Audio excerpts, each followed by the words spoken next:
Saudara, ekoran kegejutan sistem perdagangan dunia sekarang disebabkan ancaman dan perang tarif dari Presiden Donald Trump. Perdana Menteri Lawrence Wong sudah pun mengeluarkan amaran bahawa Singapura mungkin mengalami kemelisitan ekonomi tahun ini. Yang pasti pertumbuhan ekonomi Singapura menurutnya akan terjejas teruk. Persoalannya sejauh manakah ini akan menjejas rakyat Singapura dan kesannya terhadap pekerja dan pekerjaan. Dalam ucapannya di Parlimen kemarin mengenai kesan perang tarif oleh pentadbiran Trump, Yang Wong memberi amaran. Ia mempunyai kesan ke atas ekonomi global. Ekonomi Singapura akan tumbuh lebih perlahan. Syarikat-syarikat juga bimbang bahawa ini akan menyebabkan permintaan daripada pelanggan akan semakin berkurangan. Jika ekonomi menjadi perlahan, ini akan bermakna bahawa jumlah pekerjaan atau peluang pekerjaan juga akan berkurangan. Salah satu natijahnya bagi pekerja ialah kenaikan gaji bagi pekerja akan berkurangan. Dan jika syarikat terjejas teruk dan menghentikan operasi, ini akan bermakna bahawa akan berlaku lebih banyak pembuangan pekerja. Yang jelas, laluan di hadapan dijangka akan lebih sukar, lebih-lebih lagi jika kemelisitan ekonomi dunia berlaku. Namun buat masa ini pandangan Naib Presiden Kongres Kesatuan Sekerja Kebangsaan NTUC Abdul Samad Abdul Wahab. Golongan masyarakat biasa saya rasa tidak mungkin banyak terjejas. Ini pandangan saya.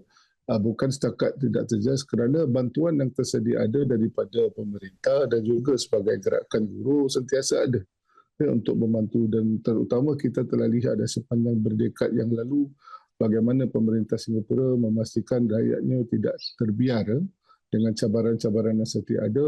Saya rasa pekerjaan mungkin terjejas dari segi mungkin ada di antara mereka bonus rendah atau tidak ada kenaikan gaji.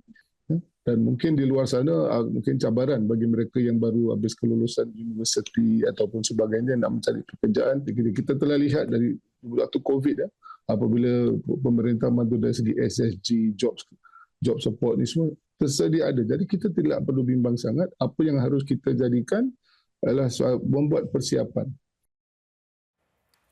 Setengah penganalisis menyatakan perang tarif itu mungkin memberi kesan sampingan terhadap aktiviti perkapalan, logistik dan hub keuangan Singapura. Jelas setengah jenis pekerjaan kelihatan lebih berisiko terkena tempiasnya. Dalam soal masa depan pekerjaan, ia terletak pada diri para pekerja sendiri, kata Encik Samad. Bermakna pekerja perlu sedar dan mengambil langkah yang perlu.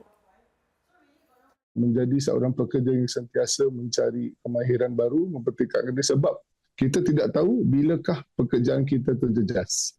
Kalau hilang pekerjaan, malah kita dengar daripada belanjawan tahun ini, bantuan yang diberikan oleh para pekerja apabila dilepaskan daripada pekerjaan. Maka pekerja harus berfikiran terbuka dan waras mencari manakah kemahiran diperlukan daripada bidang-bidang ataupun industri-industri yang masih lagi nak memerlukan pekerja. Di tengah-tengah ketidakpastian ekonomi sekarang, Encik Samad berkata para pekerja dan keluarga-keluarga tempatan juga perlu memikirkan tentang langkah mengubah gaya hidup sebagai persiapan menyediakan payung sebelum hujan. Kita tahu rakyat Singapura ramai yang suka beli iPhone, gunakan iPhone, itu salah satu daripada Amerika Syarikat dan mungkin itu akan menjejaslah dari segi harganya, mungkin akan naik. Nak membeli sesuatu dari segi dengan bantuan yang ada, apakah kita punya dalam segi keuangan kita? Di manakah kekuatan keuangan kita? Kalau kekuatan keuangan kita A ataupun X, janganlah beli yang A+1 atau X+2. Kita beli sajalah yang angka A. Kadang-kadang kita suka ni beli lebih, lepas tu kita mengeluh. Tak cukuplah bantuan ke pemerintah, tak cukup.